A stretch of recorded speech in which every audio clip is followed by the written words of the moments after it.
News.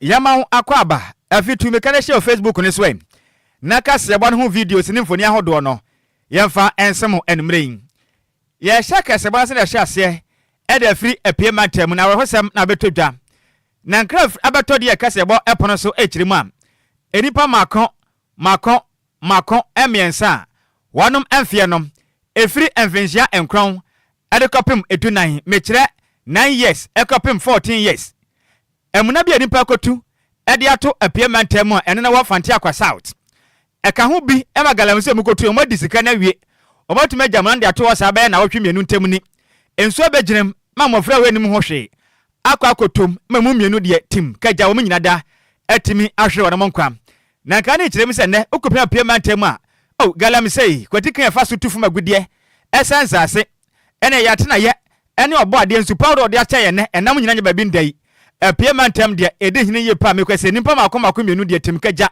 wanom atimi ahwera monkwam na rohosem ekirem se papa bia ne den ade Kwadwo Agyei okwafuom ne nkwada mienu eka mofra na mekase o mahwera monkwan hu kirem se okwafuom obedu fie pe na odumfo be fa kase se Kwadwo Agyei asema sie ne wo ma mienu akoto nso mekase o mawu e wafante akwa south mensenim na okirem se na asem ode twa mensurum de ye no krasem ena so no nkate ba omade bo anan ekopie mu okodu ho no ma no krasem ampane ampa ne nuane ampa ne mafa me no mugu nso mekase o munya da aguse kwaja o kirem asem na asie ne eye ne ya pevisa galamsei obasase we suo no sabe osikua oyekua ni ontu bida no obi akotu galamsei adisika wi ne sabe wajama na to no mane ne mafa me no awudia asem na eye ne ya pevisa de asie no odwene ho wonte asenti Ghanafo yanka bi enfama no Kwadwo Agyei jemre ene dia kasa batwetwen koma so do som ye no emu chemu no enie emi ngwanwa na yemi are ko pa because daddy no me so le se anam so ran pa se me ko fuma ko pa dua bana kam na me yire ne man kiya bi di ifra fuma me ba ye no ana me bete se yes me man bi no atunsu mawu yes am yem hye me pa tin ampini ampa me ko ho no me ko na adofo so ho no mo omu hwa am ye akora no ki amane ne de se de ten de ende man tu mu sasa na me am so mi hu ye no ko na kwa ba ko yi ba kwa to so ana ba ko no shinsu na se nti mi bisa se ba kwa aka won so shinsu na se nti basa no pam mi firi honum se o ma behwe no ya hwe no ya akarama ntom ye no mutimi ni nti won ko frem panifo e ba wo bi ya paye asem mutimi ni ba ko no kaye no enkora na nam miensa eye media ana mutimi yi ba ko na ni de ni ba ko no de wa ana ba ko no so no ye ubi ba na ase eja ni hwe be ka won du musika ni tuntin mo yi ni garam se mi nkubi ni mi kurani kurajuma na me yenso no kurajuma ai garam se na ekumi ba eni a woti ye ayokua ne ono no oye adwuma a ofante akwa south no no ewo apieman mo ne den ede Kwadwo Agyei ne mamienu galamse ya mu na obi akotu atu wa pa musika dia wi atafiri mu awie kro no ne mana kogum matim keja mu nyinada ahwere ono monkwa asemi emu oye pa sasabe kuani akwafo mu ba na wo mamienu akoto galamse ya munam na de yaka enya ade obi aso obetie emperifo boye mfita duku okrem anti omuntie enti ene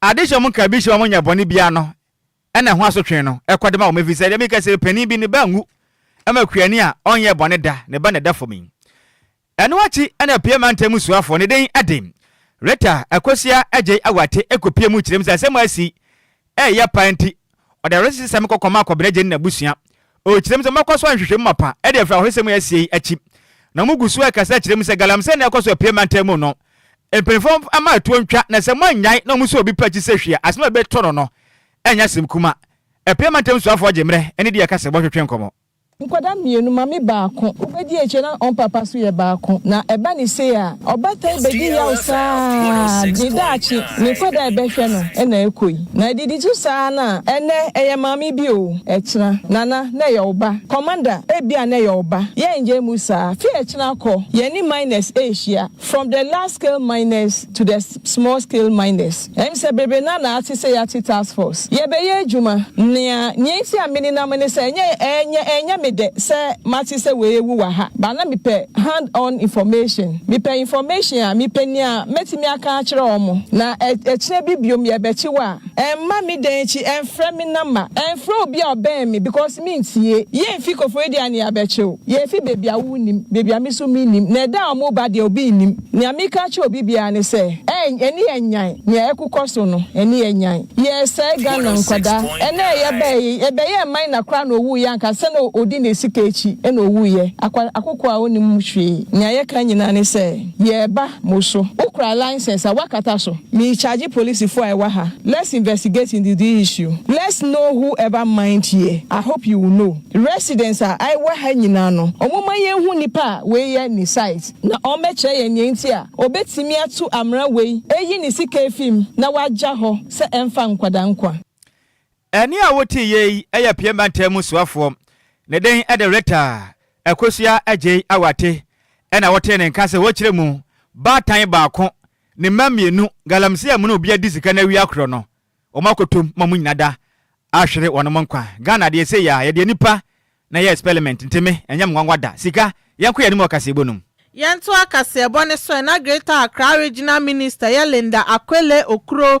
ede eya wabeka sa echiremu sa ya di atema site eya asase wo honom na ochirema eye abande no mususu se eya adan no masisisi wo honom nsuo ta eho yiri ma nsuo no etimi ba eye motorway ne so mo chira na ka hu hia se kombesisi adan ne san se asase na kasa mu krampo no eye abande nto mo kwa kobubu edan ni na edi egu na eye tema development corporation ene national security for ne kabo mu ana mu de asi o manu so mbebo mode no makobubu eye edan ni na egu sane ebe ya how bia entimi emba ana ye madam Okro edi tudwa na o chira se de bi dwumedi o mu di anya so mu di keke na o magyai na mo mbebo mode a so mu be hwe se eye ahban wonsam ebekoso wo site na eno ye aban ne dia no sane ebe ya how bia entimi emba o manim na emo manye temanko asoso ana mo kwa akoye sa operation na emo Accra hanom eye sakomo no ashama ene danso mansoso eye ade a mobomode ase adan o masisi wo ya aban asase so a eno nam so ma eye nsuo etimi yiri efa honom no omukobubu ni na egu Yo, me da say to send ya my colleague ekaen. Exercise ayaye. Ya catch you several. You know mo kasa several. But sometimes you mo kasa say udi like who enforce law na man for relax. Enti ejuma wo say nyina yenso. Enya aban na beba prevent you. Edia all the offense ejuma ma ahye yensa no. Ye duty say ne wo say yenye. Enti an exercise in there. Ebe boy nyina say the whole offense tema Shama Fladia, some so they'll be affected. Into BBA preventing so started say to higher and assassins is Ramsar site, the government assassin, and that is the issue. Government assassin, they almost say no permit. What I said, no permit. They should do the right thing. If they have any challenges, office on what I said, now money on Munkoka. It's as simple as that. Ene ya wuti ye Greater Accra Regional Minister Linda Akwele Okro na le krakram na Director Edema Tema Development Corporation na ye Mr. Courage Nunek Pegu ede nseme tuja na ochire se ya de oni omo mkebie wom no ebebo omo modi aso mo be ye nkyerechire ede omo tesa bia ye no sane ebe ya ombehu ohawa ombetimi anamso ede abre oman no it's a waterlogged area. Say yan so ade we anu ntemtema de beto ya no ebe den omo aka so musi den wa ha no so no ebe affect you omo nso no o se onya ekwan no onfa ne nkohura epono mu efa na ekopono mu na se edoso a aha na spread eba ene ye fe no Ramsar site no but one move I no se mo hu de ekoso o ma chiche ni nyina mo profo o ma tutututu foundation o hwe mo amu hu ye ipacho media no mo bomode na mo capture foundation na mo tutu no na mo hu de ekoso in a matter of just a week or two, no my fence one kata nyina na fidi amasati isi dan and one year preventing yen kobubu obia den we are still engaging them ye kasa trom say this one maybe maybe they may be ignorant so we have a duty to educate them and ye catch them say munjai enya say be ha nyina and one year it's a waterlogged area say yan so ade we anu ntentema de beto ya no ebe den omo aka so musi den wa ha no so no ebe affect you omo nso no o se onya ekwan no onfa ne nkohura epono mu efa na ekopono mu na se edoso a aha na spread eba ene ye fe no Ramsar site no Eniya uti ye director Matema Development Corporation Mr. Courage Nunikpegu ana wote ninken. Yentua kase bono so ne gusu agiremo awara husemu am. Ne enkopie me ewo Ghana nsɛmtwene ne den de Kofi Atoma gwangwane. Na oye adwuma ewo Angel 102.9. Na Ghana fo beka ya bosume kakra ntabu ne ene Kofi Atoma bono ho made kopie mum. Ewo toma ewo dwumadie mu ene na esa hensem kakra kokoko adwumadie bi koso afasha. Ne Kofi Atoma ko ese betumi abo na ja okofa ho nsem. Aba abontena Ghana fo so hu de ekɔ ne de ba. Awa fashion nasiem na nso madwumade ne kwaso na tuotu ye ne dima yaw Kofi adwumate nani a etuo wisie ene bobo sire na egogu nani asi Kofi adomani akata asem we ba abonten akwaje nsra ha ewo manyim obi so anya nokre ebi se ye nokre ebi so we mpo de pada bi kaka na fa nani asi nti wedie enya de a bia ha adwen ye pi na nene Kofi adoma aka se kirim sem efitiri mre tuo no ka no ewo doma ne mpotam no wabere papa empirifo ba maden epeja ne kopie mu ewo Dubai ekohwe na yarehwe nanso mekese nani no ewo mse empirifo agwa mo maden bia nanso mekese nani nya de akọ sese mpo ene na okasa no ya pa wote no edinye pa edema no Kofi adoma woni agaze kirim sem ensema do ekoso efa ne yade ne ho na ye ngwankwan po se ne Ghana fo bi mpo nam montenso kaka se o wedie opeso se sirika keke na odie nti no ya sa o kirim se dabi asam ne ntesa na mania ohuno no owoya mpapa pantenne nakopa ma na kwanya wakasese ogumpo na wakase na Ghana fo atene kampo a opevisa ye wo mu no emu edin ye pa na Kofi adoma wani ejemre ekese ne yenkoti ensema wo Kofi adoma wani ede tu dwa no ebie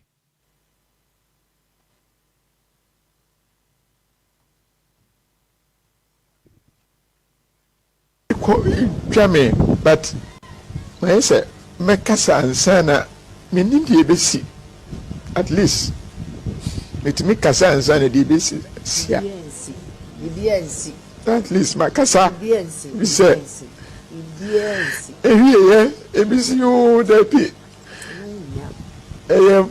powder keke ne gu nani ebisi da pi enya sa Fepie Miti bi me say Ghana for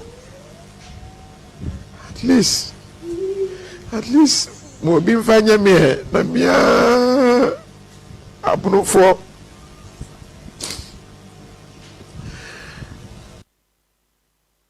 anyway eye Kofi Atoma wani a oyensem twene odi ne dwuma edema Angel FM 102.9 ena Kofi Atoma no ansi ena owie na osan sei yanka nkyere Ghana fo nyina sem openipa ono oye chief executive officer edema Angel FM ahodo Ghana mu nyina ne den ede Vincent Opale otise papa kwagina baabi ekasa ego ne ho fi kyerem se Kofi Atoma we mpo de opeso besere sika die enti onam so ya santi sakokram amfale so batare ono kyese ne Vincent Opale hwene so de a Kofi Atoma so emfaro se de atuni eye ne David se ya ona Kofi Atoma famu no eni je sempa ne Kofi Atoma chense no mu sei so me very se media drubata ye wo akwantu ma so me very se media drubata so me say hey Vincent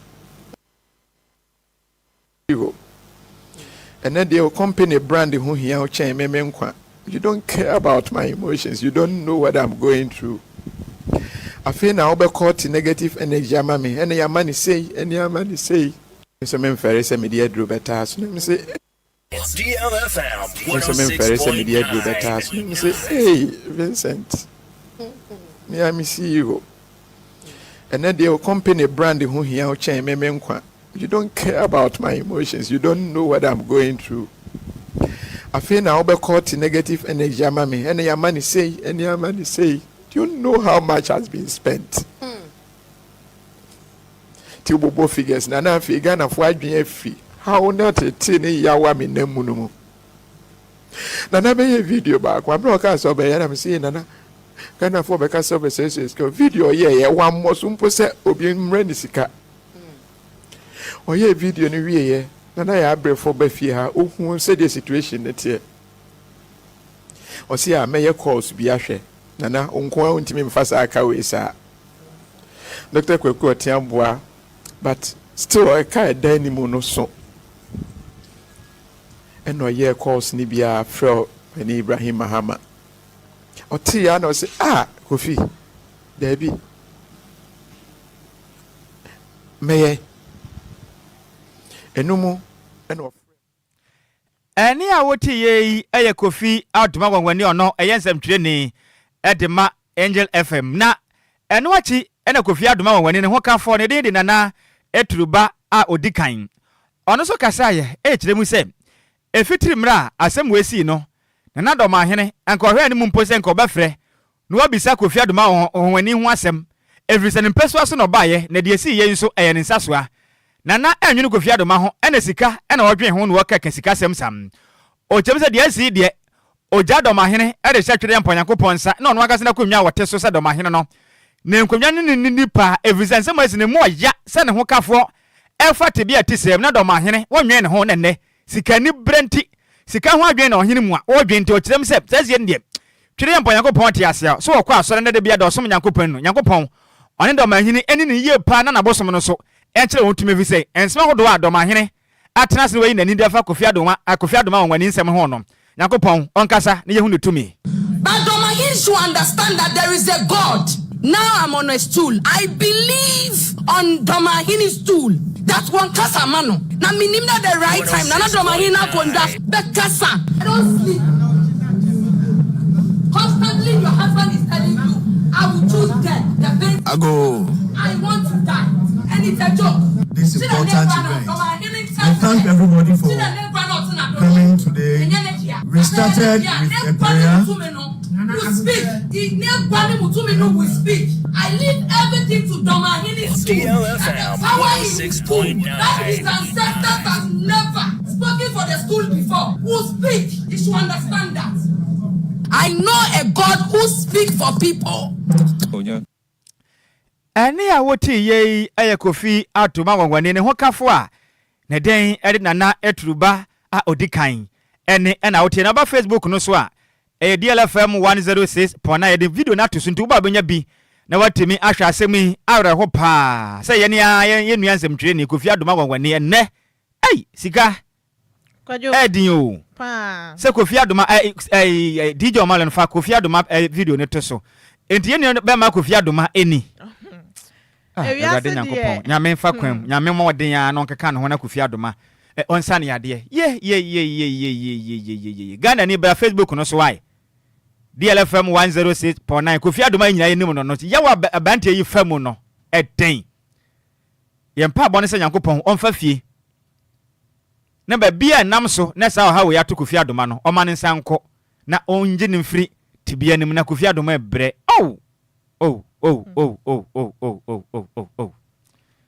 Eden.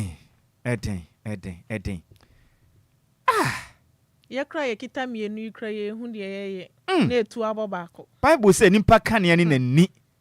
Na se wani ne duma ne padua ne nyina beduru sum. Se Kofi Adwoa menim kwan po fa sokrampo enante koba. Eden se ya ohye dan mu nko a.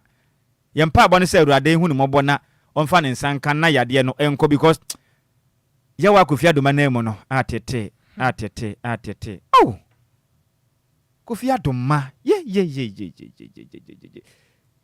sika ma yentie we bio kana so na mehwɛ yawa menamu na mehwɛ de ekoso na se de enko but na be ka kyerɛ ho an ma ka kyerɛ se ade we de if you say entia eso mani be nkumi ekoma dwen mu na ɛho aka in fact operations a omo aye ensia operations maako so na baako kura scan ne de I say the aka de this is jana wo musa na ordinance is baby Kofi Adwoa akọ operation maako sen ensia nanso nani no de tia na te Ghana moma ye nyina ye mompaye entaye nua bema ye chi evize 7 penifo se ye ka wonenti a na account onyonko danso ene woda yankopon hu Kofi Adwoa mobo na onsane yade sika yento akase bo no so Dom kuma mwana shebeje fie abeka setia ye 2025 budget a finance minister Dr. Kwadwo Atoba forcing edibetu jana omuche mu se eni ahotoso obi ombetimi agye de sanse eye brabo ahoho a eye minister edibetu ja any budget na kasa document ode ba ye na nya ade a ebu ebra kra sanso na omuche se nkai bo ahohoro no so a ode betu ja no eye ade omudi achinye ye pan sanse pepepe yobia eni figures a ode betu ja nim abro moya press conference na ye Dr. Mohammed Amin Adam ona kanona na ye finance minister sanso na ye ranking member of parliament Emma ye finance committee no ona di ye dom kuma nanim ede nsem yitu dwa na o kire se ye Dr. Atoba forcing ebam na shebedwam ebede ye official document ni betu dwa no omo hu ne se nsem ne de nya de ede edi pefe na emom nkutabuo ne so ede fa eto ho nsem na nya de a omo susu se sa pepepe. But colleagues, this is where it gets interesting. They have erroneously churned out this wrong data in a bid to tarnish the image of the MPP administration by including 49.2 billion Ghana cedis in expenditure claims without any basis. Before the start of the IMF program in 2023,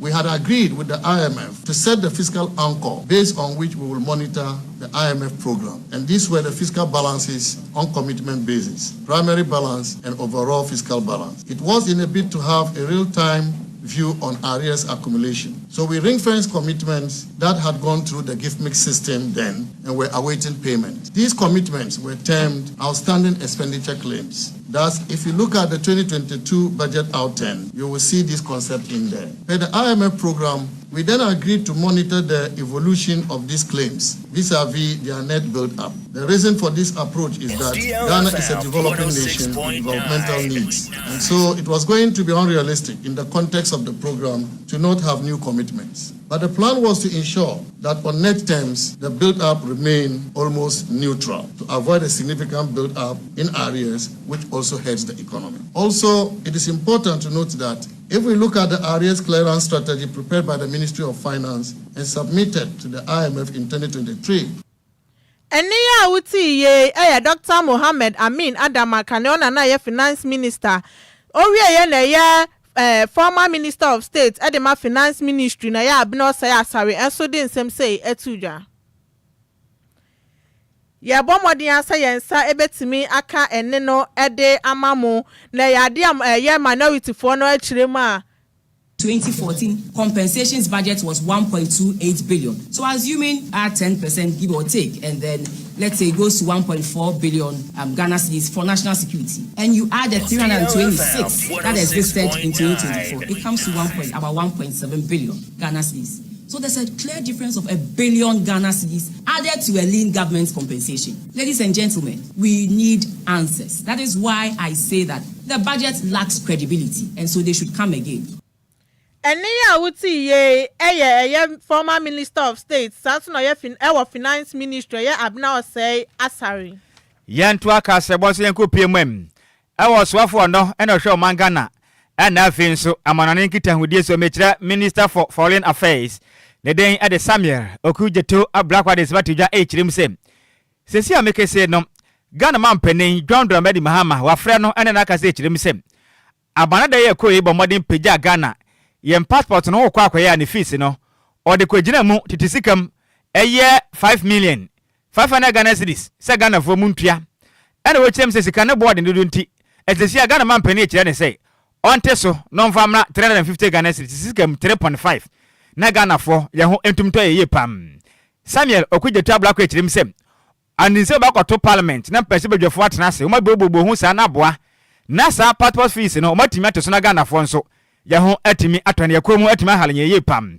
wakasa ekirem se asoro bakoso badwumaden aba passport no mpodie omode dwumade sunku bia ba no fa 24 economy no dwumade ne ho nti Ghana ni we wie pena wo fie pa wo de anaso be frem penifo so empenfo ma yakra do mehia ne ne kasa omaden de aba ofie na ye de abra na wache kama nti we de Ghana ni umpe we na apeka ya matuom nti asemo na yakoni mo the part san man mte ba ya Ghana for ye mo yensem ne yemfa no visi wo bo adwuma pa ne se mu chire mu no enie. It is useful, Mr. Speaker, to add that we are also introducing a 24-hour passport service. The 24-hour passport service will also come with a door-to-door delivery, ensuring greater convenience, efficiency, and customer satisfaction. Applicants can now apply at any time during the day, including outside the regular working hours, and have their passports delivered securely to their doorstep, eliminating the need for in-person collection. We think that in the 21st century, when you apply for your passports and you indicate that you want it delivered to you, courier services should be able to deliver to you. You don't have to go through the stress of going back to the passport application center. So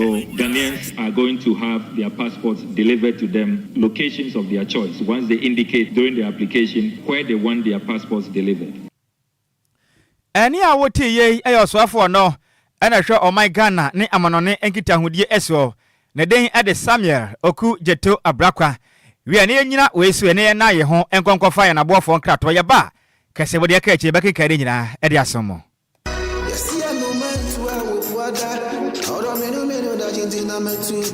Makwantu ohunsam eye medadwen nanso meyensam tronenti menya daje ye hwehwemu ekohu Sunday Sam's consult na wonom nti ende metimi ba menya abre ne adaje ekenkan ye eye investigations about womo ana mehu se wo apply for visa assistance a enfeli efri se wonom ewo track records madansi die nie mabini ntreo Sunday Sam's consult edi britia wabi ebeje wo visa amawo se wo ko United Kingdom, Canada, Dubai, Poland, Croatia, Nafe Kradie, Serbia, any Greece in so abeka ho a work permit etechere. Ma menchire wo mo echire kwan. Sunday Sam's consult ewo Ofanko barrier, Asofan, our Ben Wise Park Hotel, ewo Asofan New Station hono mo a. Phone number 0244 291546. Email address nso samuelowusu626@gmail.com. Yeti ehudi enti, we connect dreams with opportunities. Emanenye wadwendwen, frɛ wonom na nso bedi adanse empo asede media. Yama mo akwaba afi yenko Facebook no so ne yenken kam adwenkyerɛ mo dia ba ni bi emfama mo we free piaga chain.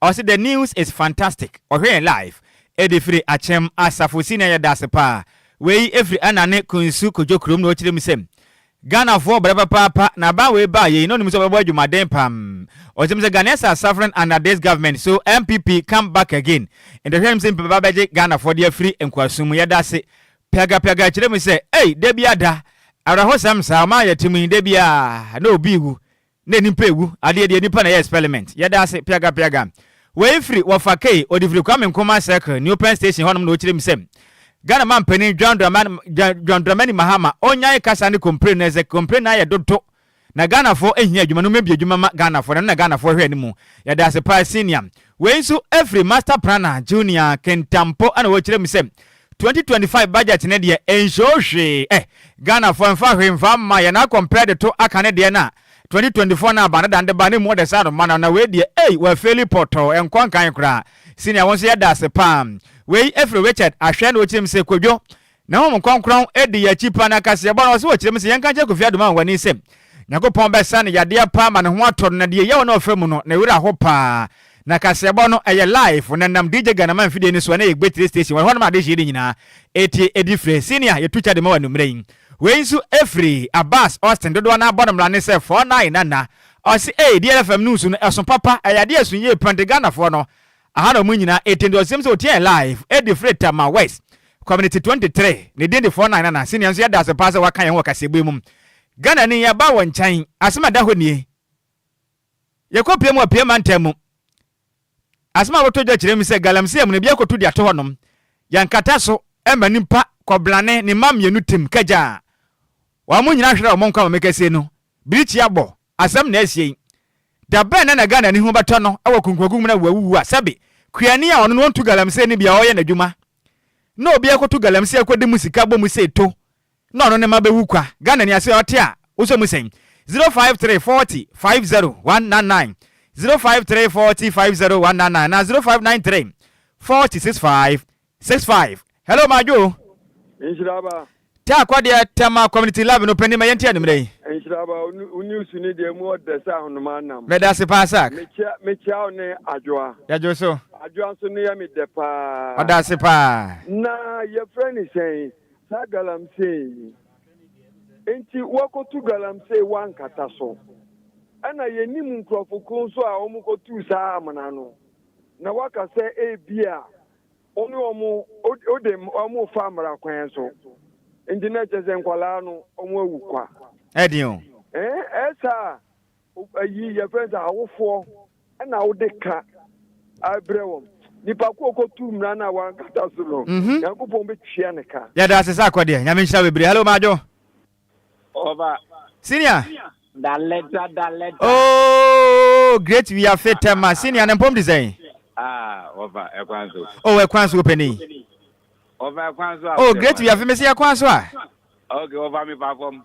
Oh, me so kura me nam from na base si akasa mayenko. Nhyiraba. Senior. Me bom abaso ake. Yen so da se pa. Na minia ba no one de me hu ne da. Da promesha da ba na ma be hu ne nim. Okay. Na Adwoa. Okay. Ye prince Sikapa ha. Na sa semye esi wo we say eastern region. Yes. E wo fanti akwa south. When we say 7 previous oman mu sanka ye shemra ne ye disua. Anka sa sem we oye ne we ensi o. Ne kwasem. Because I didn't seven previous on sebi. Aboa o kra sebi oja ne nan a o kata so. Ise so o kra no kra ni minyansa se nipa na odi sa nyamra sem no. Won say nipa se no e se ono so ye kitchen no na ya chi na agu amunani mu na ya kata no so. Yo. Nhyiraba woni omo amuto mu no omu fi mu wo hu. Enipa miansa na tew mu ba kon de onyanti didi mu wangu na mienu ne de ba kofo ma omo nyina ewu. Jimi se na ade ase. Medasi great wafe ya men kan ho bebre. Hello Majo. Ofa Ekwanso. Oh, Ekwanso Majo. Ofa Ekwanso. Mama me se Ekwanso a. Ofa Ekwanso. Oh, me fa from na ba ye kasa ma yenko. Ofa. Endo. Iti da benda pa na sasa mu be ebe twa to Ghana ha. Se Ghana de eja moja na ye pe. Boni ben pan ye dia yo mu. So about time. Ebe wo ne ma. Ebe bi se paposi. Ni pa no bi se boni die. Kalam tena som je se yen ni DLFM. Me de mi register yo e wa association me kaka de bia me kan.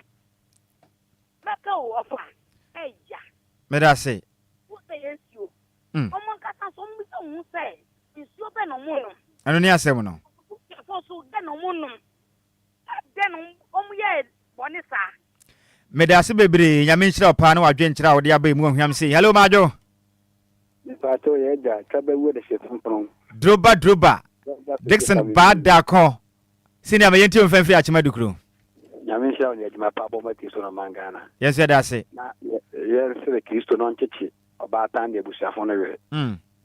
We yeni bibi ebe kan ko ya kan ni udi sebe senya brasemi. Oye ni ska okọ.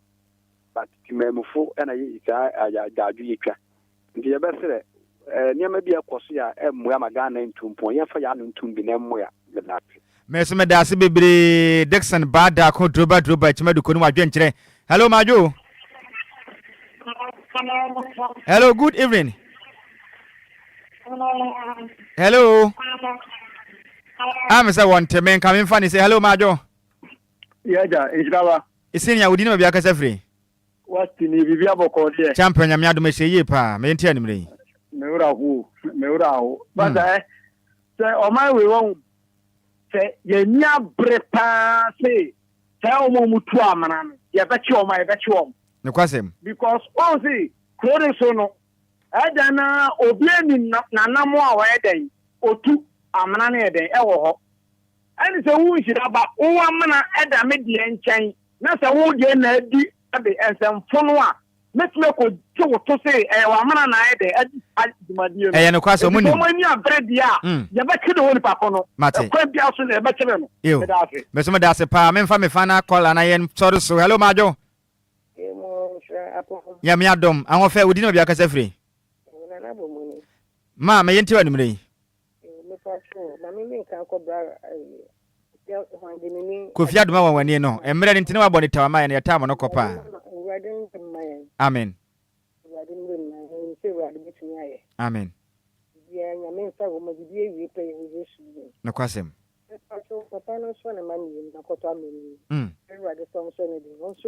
Okay. Yo. Okay. Yo. Medasi bebre we na Ghana ne kasebo no ye de besi afrafo ne yesra homa ne de egusu abrenke sabat yentumi mfa biosem se yemre no enya asom kasebo mu semufo no eye maze mebe entwene se mu edema yen DJ ma de ekupie mu ewo Facebook no esom akenka afon so ye mienu edi amageso eye takwade kodwokrom twebe wode shikonkron Nhyiraba Kwadwo Sammy bi mene Adwoa Agyei Sikapa. Yes, Osma Pakaji Sabatnas no obey die. Akopamaso nsem, die nkan su no de ba no nti. Tena se bokwa na pakan. Jit is up next. DL Power Sports. Emuade, ejawom, dead. Sara Yankupo peno. Die na Yankupo atworo se ebe ho no ene ebe ye ho. Nti yeda Yankupo ase. Ansana mistakes na ba in our players side na omutime equalize yenu inshallah bro ni say mintu mo ase obehwe na wasiyese no mabi baby what the direction of Kife's economy here direction me ye na ediko ediko wini na ma kofa obi aba na ma high diamond na mitianika kind of you are journalism some of you don't I think you are doing like you don't go to school. Direction, man. I'm taking Confessor to a good direction. We thank God. We didn't lose in our home today. 4 matches, 1 point. Alhamdulillah. You are taking yourself for bad direction, action, bad caution. DL Power Sports. Emuade, ejawom, dead. Yauda gbe wotro ya mele gbedura no vinyo fogboto fio gamado meno in sports yemi twogbono yimenko enyu DL Power Sports update mede kukuno wotro ya yo madana grona made na mesia me promoto fio no chome radio adre DL 106.9 sports ya dimila ye meno wotro ya me twogbono tamede kukuno engbade radio alegia na nenogia anyami ganyo bi tuobole bo no ko Facebook e YouTube bekene menga bo efian no yo beshe Wata shekun wake sports niba egbeji DL Power Sports update menkpabo fa igbekene ni ochemoko ni mokwake moko ni mofia moke radio afo DL 106.9. Good evening to our cherished listeners and viewers watching us live across all our social media platform. Thursday evening, we are back on your radio to bring you the best of sports updates you will get in the nation capital and beyond. Call DL Power Sports Update. Please don't hesitate to call a friend, to tell a friend, to inform the whole family that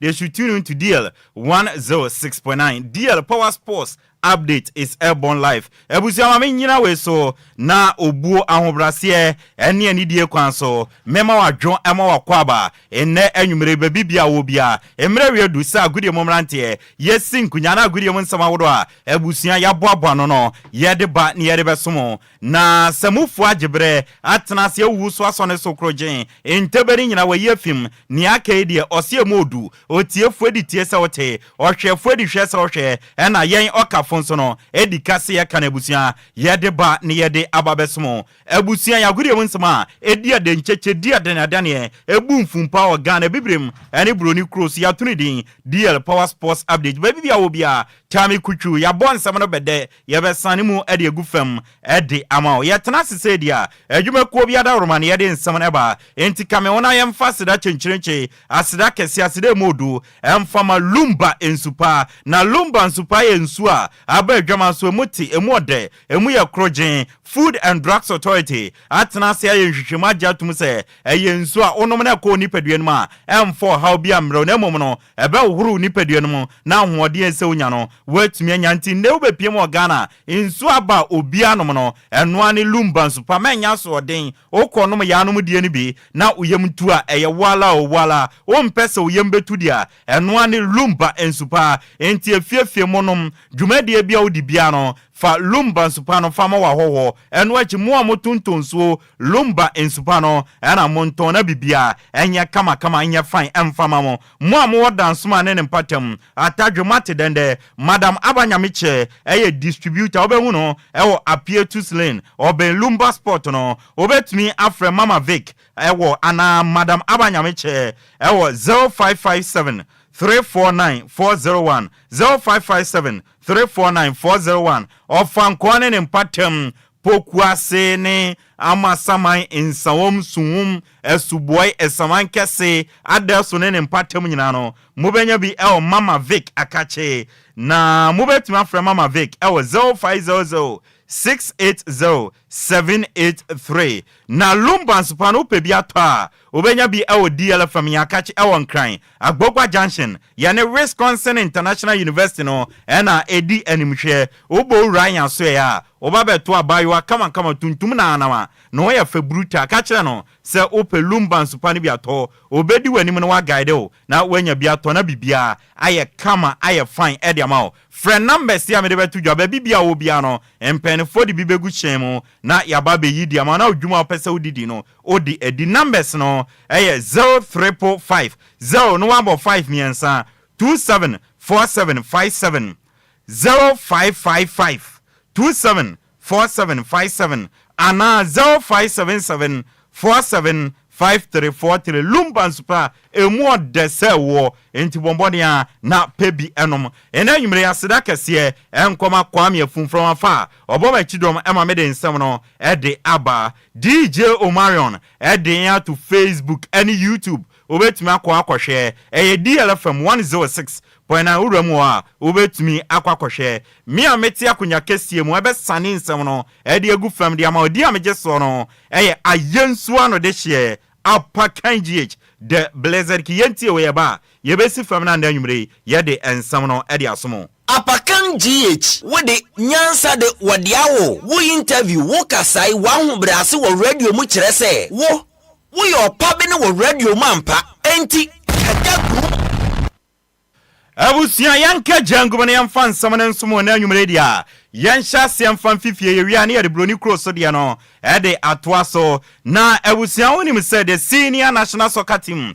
the Black Stars of Ghana enchebia no match ya yewomu ya no ye bought 2 crucial World Cup qualifying games edikano on the 21st day of March 2025 for Ghana no yene chat edebebwani na ne nansa ebremu no on the 24th day of March 2025 no wo Madagascar yene Madagascar national team no ede abwani wo na Abdul Isaku Fatao Black Stars of Ghana player we pra into 2 World Cup qualifying games on to me more wo England no obone ball ede mabobo kwa ye friend Leicester City wakasa or say Ninkoto Jogu fam or Sregana for see about to me qualify the World Cup na so 2 games way and when ye say to me winning na ya qualify ko enuntino or best Sregana for nyina sa 2 games way aye babebon especially ni ayabo ofie against Chad 21st March 2025 na Ghana for nyina monfa chitai mo den emfantai team na chi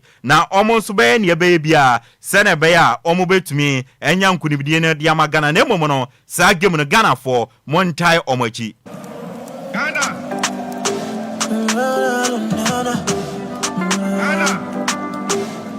Hi, this is Isaku Abdul Fattah from the Black Stars team. I just want to say we have World Cup qualifiers coming, and I just want to say we still need your support, and we are ready to fight for the nation as always, and we still need your support to get the victory, and we hope to see you all in the stadium.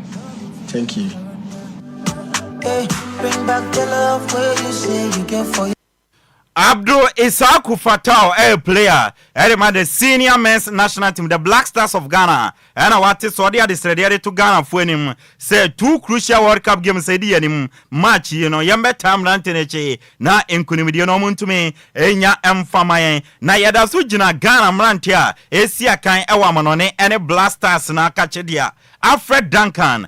Menkan is a former Black Stars of Ghana player. In the Okopium Italy, or Bonabo Edema Venezia. Fantastic midfielder by all standard. Now, on and sister station Sporty FM, Edin Komo, now one of the most respected senior sports journalists, Yawo Ewa Ghana, Gary R. Smith, and on Edin Komo. Na senior Gary R. Smith, Ebisa Branty friend Alfred Duncan say, Ebani say no decide say, oh mama Black Stars ni bim, and also take his decision because na respect on Alfred Duncan so hiano, na yamfa emano, na odu baby ewa ne carry mo say, o hiya sa respect na onya ewa Ghana and o decide say oh mom former Black Stars bim, na edu baby nsono, o say otweno na enkwala na bana enya sa kwenya no na omo national team ne mpani for esusu se Blasters no mu deserve no na ometumi abo. Alfred Duncan. With the national team, I think it's kind of complicated because it was my decision to quit with the national team because I wasn't getting the respect I think I deserved. And for a player like me, when I got to the peak of my career, I think I deserved more respect, and then which I wasn't getting enough. So I think it was best to part ways in order for the younger ones or the ones they think they were right for the team to be able to get a chance to play. Because I think the most important thing was for the country to get to the heights that the country deserved, and not about who had to play or who had to be on the bench. So since I wasn't getting the enough playing time, I think it was better to be on the side for the right players to play. Alfred Duncan, ya twa so ebisane say eneno since o decide here say o mom farmer Black Stars biem no coaches na aba after saw announcement no on want try some be convince so anyway dim komo na wase saw adwene abebo e dey ama Black Stars of Ghana na and I said the last 2 new coaches abe coach Black Stars no Oma reach out to him say on resending the decision sisan adwen na nkombebo emformer Black Stars na so when you decided that na already we making a decision say Black Stars no on samba bi na decision na we making no when we say ebebo no ankasa esane say ekobase ye ko international break no na one baby a onya time e the man ebusuya enti o say last 2 coaches na ba ne de o ma try some be convincing na mom no why not against the Black Stars there or the Sumunesi? Alfred Duncan. Yes, I think the past few years, I think the 2 new coaches that came both reached out to me and then they wanted to work with me. But it was very difficult to go back to the national team because the expectations were really high, and then I had already made a decision where I was stable with. I wanted to be in my position, and then not going to the national team also give me other benefits because during the international break I'm able to spend more time with my family. So for me that was one of the best decisions I ever made, because with my family I was having less time with them, and then making that decision really helped me a lot to be able to spend more time with them. So I wasn't willing to make a step back to abandon that situation, and then it was really difficult for me to change my mind, so I just decided to stick with my initial idea of not going back to the national team so I could spend more time with my family.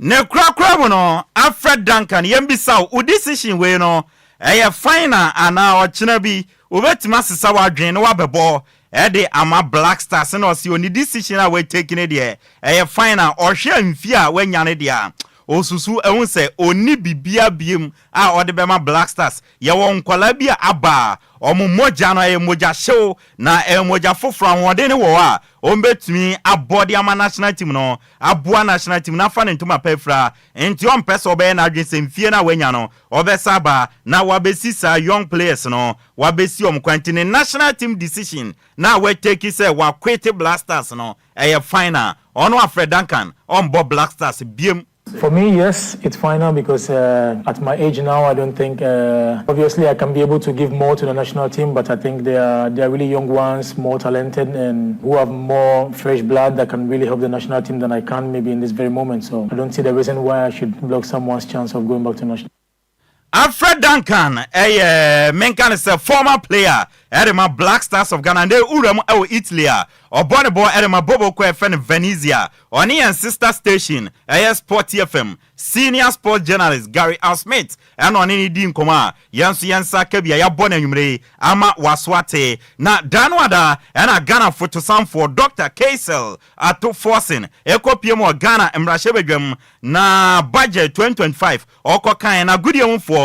Na betting tax no na wunya impa na kwaye nchinyo asho ebinu say yetwam esas o kan no or say we will abolish the 10% backed betting tax no na Dr. Case Ato Force na di nkomo or say omo manifesto 2024 mra yekoto aba no omo di hyemu so omo ba 120 days in office ombe yi betting tax no e de afi na sa bo na omo share Ghana for no ama abeye contractor eda omone Ghana for entem enti sa betting tax ne de kwan bia so no omo NDC omo yi e de afi and we prepared a manifesto and signed a social contract with the people of Ghana and said that in 100 days 120 days in office we are going to remove the 10% withholding tax on bet winnings. Simply put, the betting tax is a tax that when you stake betting and you win, a percentage is deducted 10% from your winnings. What we are saying we're going to do is to remove that tax. But I heard some of them saying that, what about the betting companies and their corporate income tax? Even your company, you pay corporate income tax. Everybody else pays corporate income tax. But what we are talking about is the tax on individual winnings. That's what so we are removing. Dr. Kaisel Ato Forcing photo sam for Edema or mine Kronkro Ghana and Watenenka say betting tax in Sensemonom or that's why Ediun Koma Yadewonsam Eddie Amon Ghana man penny His Excellency John Dramani Mama Ebaeno o Yimpene for Eddie Atwa swear Hodwano a good young Fredicano na a trans sports minister and my honorable Edie Kofi Adams na ye share him say wine and a National Sports Authority Director General na or the sad Dibrano Eddie Ama one of the most respected seasoned sports journalist yawo ewo Ghana onwa na Ghana Beach Soccer Federation or ye penia odano nidin the Mr. Yaw Ampofu Ankra na officially no Mr. Yaw Ampofu Ankra ana a National Sports Authority new Director General yabon komo edi achro enti congratulations enkoma yenyina yen senior in the game Mr. Yaw Ampofu Ankrande ono no ye new Director General edema National Sports Authority yabon komo edi achro ensusu ewo ho na Kwame Opariado kasama for penny edema Accra Heart of Folk Bobokono phobia or say never say die until the bones are fully rotten. Now onim said Danwada, Emra House of Folk any young apostles ebo no Ghana Football Association at the associate my House of Folk say omu rewra security zone near the ade. Na Kwame Opariado say Emra Emra enti obesre House of Folk supporters and say has elbow game ofie na obago pramane so security zone there or sre ebunko to je pacho ma support bia enko supporters say safe zone no. Once it is agreed that a man supporter be alcohol no the police will hold the police in the home we should see it as a safe zone and not anybody go there because a football brand and see it so that when the education goes down we should say everybody in so that subsequently and you has supporters in at other places. Yes. Kwame Opariado atwane Samson ade tu dwase nyame adoma memory da omoni bobo kwa friend dreams asi ade boani ewo Ghana Premier League no first leg no omo piem o Tuba Astrotef no ekoye 0-0 ana ekoye 0-0 enti no kwambia so no sa draw na epiem no said this time no mutumi ewini enti nyame adoma memere da House of Folk supporter bia ne awoye bia no woye wia bra na bepie mu ewo Legon Sports Stadium na be time ranche nechi sene be ya ombetuma nya nkunimdie no de ama team no na supporters no moba agopra no so a ebe jinjam ranche na show munkran na ometumi enya nkunimdie no against Dreams FC. Yeah, me name is wow personal engagement beyond say baby memo had the remember for private and family activities in area 5:30 6 p.m. obedu Legona you come there and support House of Folk. First round the Dreams boy you bo tuba 0-0. We are hoping that this time we will do much better for everybody to do much better. Here name is support tonight what stance no. It goes a long way to push the players and motivate the players because once going back COVID period Kwame Opayado kasama for penny erema Accra Heart of Folk and watenenka Kumasi Asante Kotokwakache Mr. Alexander Menu Ashanti Regional Circles Chairman erema Kotoko Osi football is back hooliganism ni ade no a football wadima obiane se bono e kayembom bono de nkabom na eba football so enyama miensa na wom win lose or draw ni abeba bia na wafane santi se tutrasem ene sa nyama basabasa no emre wiedu se tubetwa ni de nkabom ni odo e de aboyem bono Mr. Alexander Menu to football fans ene obibiafo against hooliganism. And to women for Korea, and for more supporters. Me, Obi Baba as possible. You wouldn't say, well, India, that's a quite bad, but control says in India.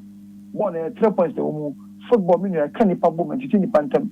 Me, because of football, and then come with a minimum Ghana. You might not believe it, but me, because of football. One organizing class and me, much of a member. But your mobile doesn't make about the ball. The football at the child, now, la Cote d'Ivoire, Montocano, a pushing the dead. This is about then. Organize a football match and emphasize according to a banning to say football is not war. Football no and your life and life and death are fair. So we be say and comport all through Roma. So be it because football game now it's just a home 3. A lose, draw or lose. Win, draw or lose. You don't go back to the drawing board. You make yourself go put up together and maybe uncle ya will lose. Mr. Alexander Menu Atwane Samson Odituja say Kotoko supporters league ne babaki omabo 2 games against Legon Cities ewo league and FA Cup against second 11 wise na agopramane de mamba so krakrakra na enhye nkran na samo pese mo hye na pole animonyam otiase no na de bi okan supporters emra agoprama so enti mombra agopramane so na mombehwe team ni games na momfanhye nua na pole animonyam na moama team no so enje league no monko Africa na afino Kotoko pese okwa Africa anti supporters no niesi bia momfanto machi na mombra agopramane so emehwe games no supporters say obi anfa de esi bia anto nachi anka ya ball bia Poland say o stadium yema o na kede she Poland me besica go bia sanse obeka go ni ketem Poland sa what I say anti me supporters say mama ya honor Poland na ya honor ourselves me say 1971 for na omoji Champions League man na ya boast off no so say no support team na bia anka team na good dada 1983 for na omoji Champions League man in 82 ya conference elusui but omoji ya say team ya dey to support ya mai 83 sabeji but na dey Africa ko but empese be league no Ami Agyei better than Mark Africa made. Obaso ko class 6, obaso ko class 1, obaso class 3, obaso class 4. Better than Mark class 6 am na yi. Ti esa supporters mo memo. I don't answer for no. Mr. Alexander Menu Twane Samson osin central phone bi se oka sema no ma dane no na twist no na negativity ne nkwa no mo hwe. Osin yenua no central phone bi no negativity no eye aya positive no monka ne kakra mo kan obi ena supporters no e mago pramaso mehwe bo mo nsem ni bia mo keka no e pam supporters no e di fi ago pramaso nti obesere yenua no nsentwefo bi no negativity no aya mo mfanto nche kakra na monka positive no mo anu na nsentwefo no mo bi no ya na nkasa no ba na mo nsem mo keka no de bia na e are ho ye bo offense match ni we no ye call offense court on Monday and I'm colleague be interview me. Obisa me say I see a ball match that man for the Amma Park. Na me so. You can say CNC Pola, Yanka football asem. To I started football on Friday, and then on Thursday, Bonsu Sunday, and the publicity got now from the just a man for man. The man for say, you did my time already so. But me, the more the matamino, not me, me smart antimayo, and never want to consolation of me smart antimai. I will not account to any media person. I will account to us and the man supported those who voted for me, circles, and they're happy about what I'm doing. So as someone to radio, so I mean, moon cast some doing crash, Baba. There are negatives. Mr. Alexander Menuya, Shanti Regional Circus Chairman, Edema Kumasia Santikotko, Anna Waten and Kano, Dr. Prosper Natogum, a coach Edema Kotoko, or see goal scoring still, a problem the Makotoko Nemono, Ogusua Oya Mwejuma, na nia Oyeno, or GDS a nafa, a bebwa timono, Emma goal scoring aba, na training swamonda. Omo ye goal scoring no adwuma na nia ka ne semrante no edupo nanimu a confidence ne de beba na omo de ball no ato atrem na momo no wo training goal scoring no ye ho adwuma o gidie se nche bia no kotoko ebeto tontena no basa goal scoring exercises, we do them a lot. I think what we are doing is enough. I mean, we can still it's all about them getting their confidence in front of goal. You've been coming to our training grounds. We do a lot of game-related situation goal scoring drills. When you come, you see them scoring. They miss some, but then it's all about trying to build their confidence and letting them, get the balls at the back of the net. So it will come. For goal scoring, it takes time, but then it will come. My joy is that we create the opportunities. The chances come. We create them. So as we create them, gradually, we'll start scoring. Dr. Prosper Natogum, a coach de ma Kumase Asante Kotoko Nebusia, Waten and Kano, Yedi Fienesi, Kakrebi Awamanoneno, Endra UEFA Champions League, round of 16 second leg games in the coach. Etoja na yansan siso amfama ne ho result no sena kokoye ya leo etna fie ema Dortmund ko bo mekam no timu baako 3-2 on aggregate no bobo kwa friend Dortmund qualify at the next stage of the competition. Arsenal so tena fie ndra ene PSV Eindhoven ekoti obia ehye ne yonko ekamienu no 9-3 on aggregate in favor of team my friend Arsenal. Wama qualify at the come anymore wa ya bo ehon komo e dia chiro Bobo kwa friend Aston Villa ndra omo tena fie echi bobo kwa ya friend Crab Brooch ebo mekamiensa omo entmante 6-1 on aggregate in favor of Aston Villa. Oma qualified the common and Atletico Madrid ndra omo cheba ko Real Madrid entmi ante enti ekoye 2-2 on aggregate. Yedi atopreko penalties na share so no and Real Madrid share 4 ema Atletico share 2 ntimi no ka say Real Madrid a qualifier omo ko manimu now no quarter final no enya ye set Bayern Munich, Barcelona, PSG, Arsenal, Inter Milan, Dortmund, Aston Villa, and Real Madrid now qualify Edeko. Now say an appearance in ATM, quarter final no. Bayern Munich, any Inter Milan ebebo, big game nebaso. Barcelona, any Borussia Dortmund ebebo. Na PSG, any Aston Villa, Eddie Abueni. Na Arsenal, the Ghanaians, any Real Madrid, Omonso Eddie Abuenia. Yede and win some Edemao. Na UEFA Champions League no. Round of 16 second leg no. Player of the week no akọ Edema Italian goalkeeper other go Edema Bobokwa ye friend PSG ye friend Gianluigi Donnarumma ono anampene for Eddie player of the week no etumi Eddie Amana yede awonsam enso Eddie Asomo na team of the week no say na tie goalkeeper no Gianluigi Donnarumma PSG okọ eye defense wa left back no Nuno Mendes PSG right back no Denzel Dumfries ewo Inter Milan center back pair no Emre Can Dortmund and Raul Asensio ewo Real Madrid in finfro no Rodrigo Di Paul ewo Atletico Madrid Marcos Asensio ewo team my friend Aston Villa and Pedri ewo Barcelona anymore no Abrante friend Bear ewo team my friend Dortmund Raheem Sterling Arsenal and Hurricane LED lines no ewo Bayern Munich enso so wo a yede enwonsam edi ama UEFA Europa League and a Conference League round of 16 second leg games koso na Europa League me no ka say yesi akana sima edioson baako Athletic Club ba hye AS Roma entumi entie Eintracht Frankfurt 72 minutes Oma hye miensa Ajax entumi entie Lazio 72 minutes Oma transfer Victoria Prison akosho meka ko a omo entumi entie wo and afenso 72 minutes Olympiacos hye ema Bodo Glimt atimu baako ebo na otwe Lyon and FCSB ebebo Manchester United and Real Sociedad ebebo Rangers and Fenerbahce ebebo na Tottenham Hotspur and AZ Alkmaar edi aboania yedi anwonsam edi somu UEFA Conference League round of 16 second leg say na tie yesi akasima di osomba akon 71 Cercle Brugge ashemieno a Jagalonia entumi entie 71 minutes Jugaden ashemieno Pafos FC entumi entie Lugano ashemiensa NK Search atimimieno and a 73 minutes Rapid Vienna ashebako Sansuna Borak Banjaluka omonso ashebako ebona otwe Chelsea ni FC Copenhagen ebebo Fiorentina ne Panathinaikos ebebo Legia Warsaw any more de bebo na Victoria de Guimarães any Real Betis edi aboania yede enwonsam edi asomo na when Conference League any Europa League no sana enyamatie Spanish center back your friend Inigo Martinez obon ball edema Barcelona ne money osro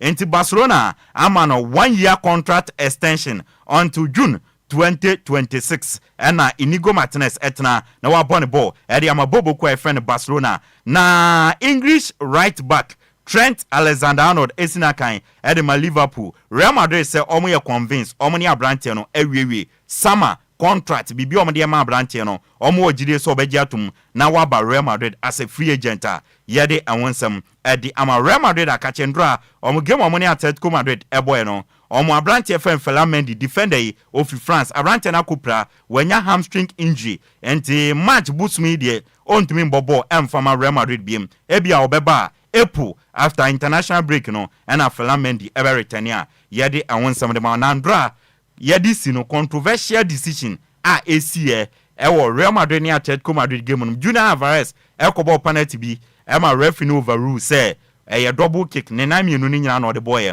na nkrofo san na UEFA fo awia Real Madrid ana o ma wia ATM ni ade UEFA fo say obi anwie obi aye abrante no o de ne na mienu na ebobo no intina sa penalty no o mo cancel na o manje amfantum officially Joshua Kimmich Bayern Munich player ya ofi Germany no was signing new 4-year contract extension at the Bayern Munich until June 2029 and Joshua Kimmich etna na wabone ball at the Bayern Munich yedi won some de ma ne yegina so na yedi esiniako na ye koni DJ Mario me de birthday picture bi ma fa to so ma me na me ye wish we na me fancy na menko enso so ewo ho na me amadamfo yes your friend Joe Boy yes oya adwuma ewo kasapreko yimano na ose ene eye ne wofa se madwa ene eye o birthday madwa mi anzo me wofa se pa no yes sister abnaba madwa yes ukopie mu in the ayensu ano a